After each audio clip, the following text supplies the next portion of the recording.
तू निशान बेनिशां है, तू जहान सरवरी है। तू निशान बेनिशां है, तू जहान सरवरी है। तुझे देखना इबादत, तेरी याद बंदगी है। माना के पुरखता हूँ पर हूँ तो बंदा तेरा। माना के पुरखता हूँ पर हूँ तो बंदा तेरा। गर चाहे तू निभा ले, तेरी बंदा परवरी है। अल्लाह तबारक व तआला ने जब इस कायनात को बनाया तो इंसान की फितरत में जो चीज़ें डाली, उनमें ये बात भी हमेशा अहमियत की हामिल रही कि हम जो काम कर रहे हैं वो मुकम्मल हो गया कि नहीं हुआ, या हमने जो पैगाम भेजा है वो पहुंच गया अपनी जगह कि नहीं पहुंचा। पुराने दौर में भी जब कासिद जो है खत लेके जाता था तो खत भेजने वालों को उस वक्त यकीन आता था जब वो वापस आके कहता था कि हाँ जी मैंने खत पहुंचा दिया है। और फिर डाक का दौर आया तो चिट्ठी के साथ एक कार्ड लगा के हुकूमत ने शुरू किया कि जिसको चिट्ठी मिल जाए वो कार्ड पर दस्तखत करके वापस डाकिए को दे दे, ताकि जिसकी चिट्ठी है उसको पता लग जाए कि चिट्ठी अपनी जगह पहुंच गई। अब भी 2021 में भी हम व्हाट्सएप पे किसी को मैसेज करते हैं तो बार बार देखते रहते हैं कि ये 2 लकीरें अगर नीले रंग की बन जाएं तो इसका मतलब उसने पढ़ लिया है। तो जब तक ये नीली नहीं होती तब तक तसल्ली नहीं होगी। यही मामूल इंसान की इबादत के साथ जुड़ा हुआ है कि जो बंदा अल्लाह तबारक व तआला के हुजूर सरबसुजूद होता है, नेकी करता है, तो उसको इस बात की फिक्र रहती है कि मेरी इबादत कबूल हो रही है कि नहीं हो रही। जो मैं नेकी कर रहा हूं ये अल्लाह तबारक व तआला के हुजूर काबिल कबूल है कि नहीं। मेरा नेकी करने का तरीकाकार दुरुस्त है, क्या उसमें अल्लाह और उसके रसूल सल्लल्लाहु अलैहि वसल्लम की रिजा शामिल है। तो इसके लिए भी अल्लाह तबारक व तआला ने मियार तय किया, एक जाविया तय किया कि किन लोगों की इबादत कबूल है, कौन लोग अच्छे हैं कौन लोग बुरे हैं। तो वो किसी से पूछने ना जाएं, बल्कि वो अपने गिरेबान में झांके। उनका दिल जो है वो बेहतर फैसला करने वाला है कि आप अच्छे लोगों में हैं कि आप बुरे लोगों में। जाहिरी असबाब में तरक्की किसको कहते हैं? कोई बहुत बड़ा आदमी बन जाए, किसी हुकूमत का सरबराह बन जाए तो क्या यह तरक्की है? क्या कोई बहुत बड़ा अफसर लग जाता है ये तरक्की है? या किसी के पास बहुत ज्यादा दौलत आ जाती है तो क्या यह तरक्की की अलामत है? या कोई बहुत ज्यादा खूबसूरत है और अपनी खूबसूरती को मजीद बढ़ाने के लिए वो दीगर अद्वियात इस्तेमाल करता है तो क्या बहुत तरक्की के ऊपर जा रहा है? वो क्या मियार है तरक्की का? दुनियावी मियार जो है वो दीनी मियार से मेल नहीं खाते, लेकिन दुनियावी मियार भी आपके ज़मीर को बार बार झंझोड़ते हैं कि नहीं अभी कुछ बात कमी है, अभी किसी बात की कमी है। पता यह लगा कि सिर्फ दुनिया का इक़्तिदार, दुनिया की दौलत, दुनिया का हुस्न, दुनिया के पैसे सिर्फ यही तरक्की की अलामत नहीं है। तरक्की की अलामत देखने के लिए हमें अपने गिरेबान के अंदर झांकना पड़ेगा कि क्या वाकई हमने तरक्की की है या नहीं की है। मुझे बानो कुद्सिया की एक बात याद आई तो उनको किसी ने कहा कि फलां आदमी ने बड़ी तरक्की कर ली, तो फरमाने लगी अच्छा क्या अब वो पहले से ज्यादा अच्छा बोलता है? कि नहीं उसने पैसे ज्यादा कमा लिए हैं। कह रहे नहीं क्या वो पहले से ज्यादा लोगों के साथ इखलास से पेश आता है? नहीं उसने गाड़ी महंगी खरीदी। मियार क्या है? इबादत की कबूलियत का क्या मियार है? बंदा इस बात को तय कर ले, अगर कोई ज्यादा दौलतमंद भी हो गया, अगर हम दुनिया को देखेंगे ना खुली नजरों से तो इबरत का मुकाम सामने पड़ा है। इबरत की जब मैं बात करता हूं तो मुझे अबू लहब हमेशा याद आता है। उस बदबख्त ने हजूर अकरम सल्लल्लाहु अलैहि वसल्लम की शान में बेअदबी के लफ्ज नऊज़ुबिल्लाह कहे थे, और मक्के के गवर्नरों में से आला दर्जे का था और बड़े हुक्मरानों में से था, और उसकी तूती बोला करती थी और उसकी औलाद उससे बड़ी मोहब्बत करती थी। लेकिन जब अल्लाह तबारक व तआला की नाराजगी नाजिल हुई, कुरान पाक में बाकायदा उसके ऊपर एक सूरत नाजिल की गई, तब्बत यदा अबी लहब व तब। जब अल्लाह की नाराजगी शामिल हुई, ये हालत हो गई कि अपने वक्त के चौधरी के बादशाह के जिस्म में कीड़े पड़ गए। घर के बंदे तो दूर, नौकर तक पानी देने नहीं जाते थे, खाना देने नहीं जाते थे। और जिस दिन मरा, 4 मजदूर पकड़ के लाया बेटा बाहर से कि हाथ तो तुम भी नहीं लगा सकते, इसके गले में रस्सी डालो, कोई खड्डा खोदो बाहर, इसको खींचते ले जाओ, उस खड्डे में डाल के ऊपर मिट्टी डाल दो। आज भी अगर आप खुली आंखों से देखोगे, अभी नजदीक का एक वाकया, एक साहब ने 2.5 करोड़ रुपए की कोठी खरीदी रहने के लिए रिटायरमेंट के बाद, लेकिन दिमागी तवाजुन खराब हो गया, अपना भी खराब हो गया, बीवी का भी खराब हो गया, बहन साथ में रहती थी उसका भी खराब हो गया, बच्चों का भी खराब हो गया। 1-1.5 साल बाद आखिर हुकूमत को कार्रवाई करके सबको मकान के ताले तोड़ के पागल खाने जमा करवाना पड़ा ताकि उनका कुछ इलाज हो सके। तो क्या वो दौलत किसी के काम आ सकती है जो उसने इकट्ठी की होगी सारी जिंदगी? न्याय क्या है? ये बदबख्ती कैसे आती है? अच्छे अच्छे लोग जलील कैसे होते हैं? ताकतवर लोग, कल का ताकतवर बादशाह आज जमीन के नीचे कैसे जाता है? बगदाद के एक बाजार से एक अल्लाह वाले गुजर रहे थे, तो एक हलवाई की दुकान के पास हलवाई बैठा होता, उसने देखा अल्लाह वाले गुजर रहे हैं, उसने बुलाया, उनको आवाज मारी, बिठाया, दूध गरम गरम पेश किया और जलेबियां बना रहा था, जलेबियां खिलाई। अल्लाह का शुक्र अदा किया, उसका भी शुक्रिया अदा किया। चल पड़े बाजार में से, तो बारिश होके हटी थी, कीचड़ बहुत था, लकड़ी की खड़ाएं पहन रखी थी, मौसम बड़ा सुहाना था, बारिश के बाद ठंडी ठंडी हवा चल रही थी। तो एक बुरी औरत अपने आशिक के साथ अपने दरीचे में बैठी हवा का लुत्फ ले रही थी, वो और उसका आशिक। अब ये चले जा रहे थे तो वो अपनी ड्योढ़ी के बाहर बैठी हुई थी। अब इनके जूतों में से कीचड़ उछल के 2-4 उसके तुबके उसके लिबास के ऊपर लग गए।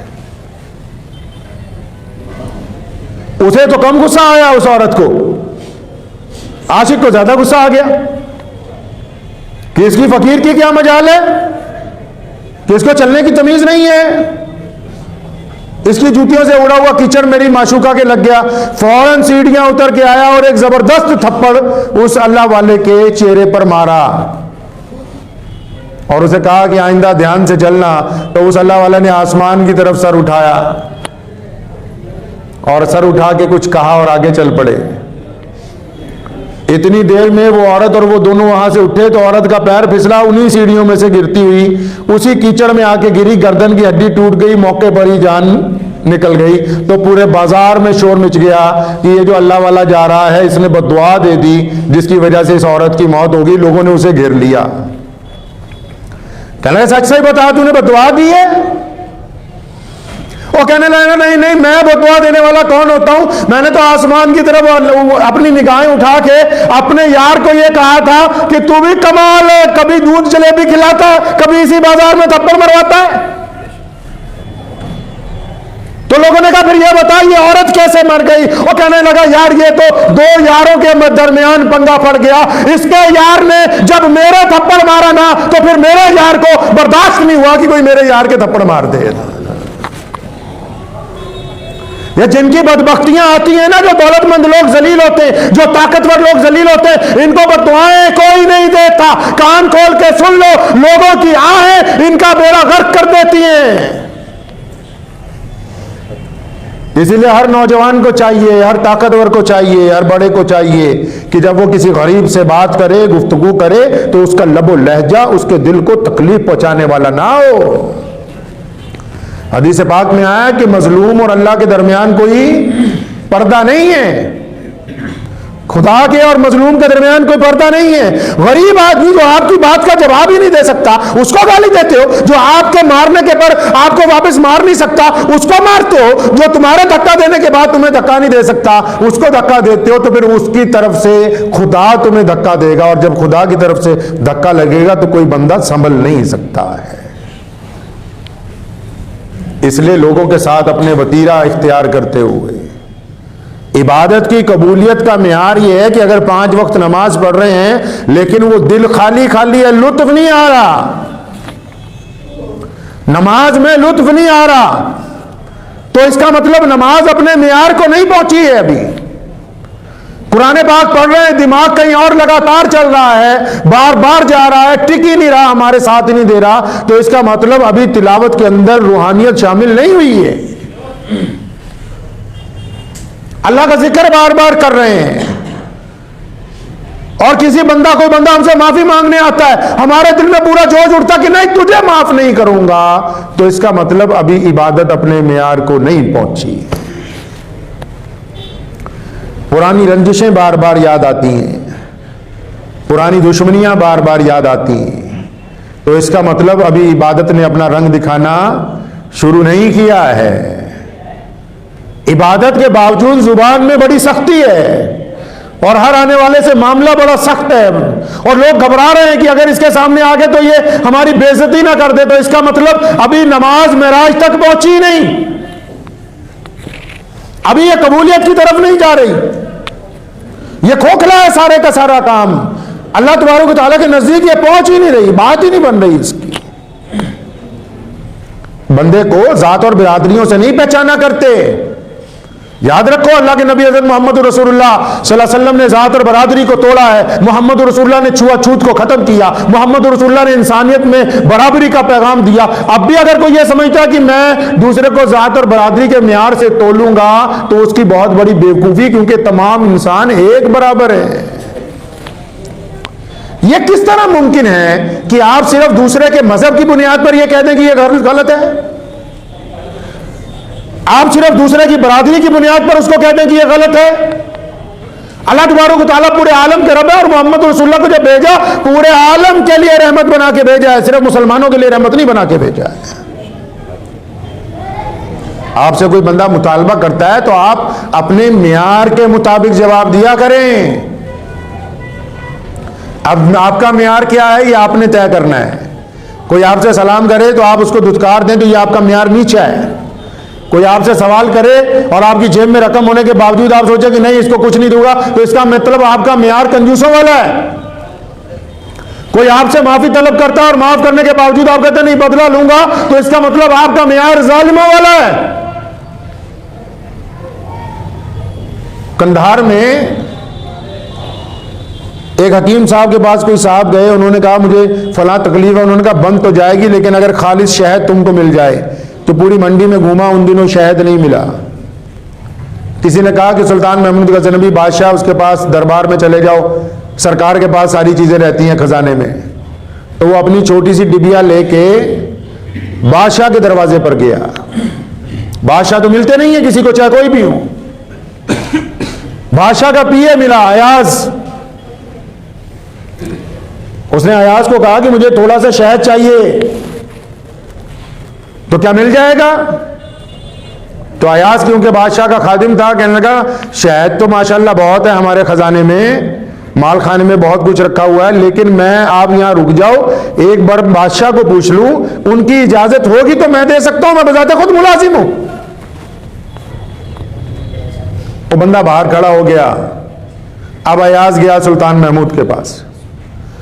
उसने कहा जनाब एक बंदा आया है, उसको शहद चाहिए, आजकल शहद का मौसम नहीं है, हमारे माल खाने में पड़ा हुआ है, आप इजाजत दें तो ये उसकी डिब्बी है, ये उसका बर्तन है, इसके अंदर शहद डालना है। बादशाह ने अयाज के कंधे पे हाथ रखा, कहने लगा अयाज भाग के जाओ और पूरे 2 कनस्तर भरे हुए 2 डोल शहद के उस बंदे को दे आओ, बाहर जो खड़ा हुआ है, 2 खादिम ले जाओ, उठवाओ। शहद मांगने आया थोड़ा सा, और बादशाह कितना दे रहा है? 100 किलो, 50-50 किलो के कनस्तर। कहने लगा दोनों दे आओ। अयाज ने बड़ी हैरानी से पूछा कि ना बादशाह हुजूर, उसको एक डिब्बी की जरूरत है और वो एक डिब्बी शहद चाहता है, आप कहते हैं कि 2 कनस्तर दे दें। सुल्तान महमूद ने कहा अयाज वो अपनी हैसियत के मुताबिक मांग रहा है और हमको अपनी हैसियत के मुताबिक उसको देना है। मांगने वाला अपनी जरूरत के मुताबिक मांग रहा है, हमें अपनी औकात के मुताबिक देना है। ये मियार जब तक मुकम्मल नहीं होगा इबादत तकमील को नहीं पहुंचती हैं। लोग क्यों खता खा जाते हैं? बाज़ औकात आपको मैं बताऊं, बद्दुआएं असर नहीं करती हैं जल्दी। अगर बद्दुआएं असर करने लगे तो फिर तो दुनिया में कोई बड़ा आदमी बचे ना। पता नहीं किस किस के दुश्मन किसके लिए रोज बद्दुआ करते हैं, या अल्लाह एदा बेड़ा गर्क हो गया। ऐसे किसी का बेड़ा गर्क नहीं होता है, किसी की बद्दुआ नहीं लगती।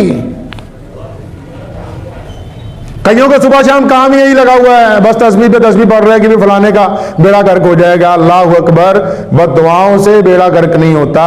जब कोई बंदा किसी मजलूम के साथ ज्यादती करता है, सुन ले बात आप, अब मजलूम चाहे उसकी बीवी हो, मजलूम चाहे उसके माँ बाप हो, मजलूम चाहे उसकी औलाद हो, मजलूम चाहे उसके पड़ोसी हो, मजलूम चाहे कोई राहगीर हो, मजलूम चाहे उसका मुलाजिम हो, मजलूम चाहे उसका मतहत हो, मजलूम चाहे उसका नौकर हो, मतलब जो पावर से उससे कम है, जो उसके आगे जवाब नहीं दे सकता, जो आपके आगे चुप है, मजलूम किसको कहते हैं हम? जिसकी चलती नहीं। आप कहोगे खड़ा हो जाओ, खड़ा ही रहेगा। आप कहोगे बैठ जाओ, वो बैठे ही रहेगा। आप कहोगे खाना नहीं खा सकते, वो नहीं खाएगा, क्योंकि वो डरता है, उसको पता है कि आप उस पर तशद्दुद कर सकते हैं, वो मजलूम है। आप गाली दे के चले जाएंगे, वो जवाब नहीं दे सकता। तो कई लोगों के बड़े बड़े घरानों का जो दिया बुझ गया, कैसे बुझ गया? बद्दुआओं से नहीं बुझा है। कई लाइलाज बीमारियों में फंस गए, कैसे फंस गए? कईयों का अच्छा भला चलता भला कारोबार भट्टा बैठ गया, चलते हुए काम का, सही सलामत काम का, बढ़िया काम का, बिल्कुल भट्टा बैठ गया। कैसे बैठ गया है वो? कुरान पाक में अल्लाह ताला फरमाते हैं वैलुल कुल्ली हुमज़तिल लुमज़ा, फरमाया वैल है, तबाही है उन लोगों के लिए जो ऐब तलाश करते हैं, फिर उन ऐबों को दूसरों को बताते हैं, उन ऐबों के जरिए दूसरे की बेइज्जती करते हैं, दूसरे को डराते हैं, धमकाते हैं, दूसरे को 4 लोगों के दरमियान कहते हैं तूने फला काम गलत किया था, उसकी बेइज्जती करते, सामने वाला चुप है। बात यहां गुनहगार की नहीं हो रही, बात यहां गुनहगार की बेइज्जती करने वाले की हो रही है। हर एक बंदे को अल्लाह ताला ने मुंसिफ नहीं बना दिया है, हर कोई थानेदार नहीं बन गया कि वो तय करेगा कि सड़क के ऊपर कौन कहां खड़ा होगा, कौन नहीं खड़ा होगा। अल्लाह ने आपको थानेदार नहीं बनाया कि तुम थानेदारी करोगे घर के अंदर, मोहल्ले के अंदर, बाजार में। और जब तुम ऐसे लोगों के साथ ज्यादती करते हो, फिर जब कहते हैं कि घड़ा भर जाता है गुनाहों का, जब किसी ऐसे मजलूम की आह निकलती है ना, कई बार मां की आह निकल जाती है, कई बार जिनको सताया जाता है यतीमों को उनकी आह निकल जाती है, कई बार किसी गरीब पड़ोसी की आह निकल जाती है, कई बार राह चलता हुआ कोई परेशान बंदा जाता है, हमारे रास्ते में टकराता है और हमें पता है कि हम करोड़ रुपए की गाड़ी में ये मजलूम है और उसके बावजूद उससे बदतमीजी करके गुजरते हैं, तो उसकी जब आह निकलती है सब कुछ खिसक जाता है निकलते।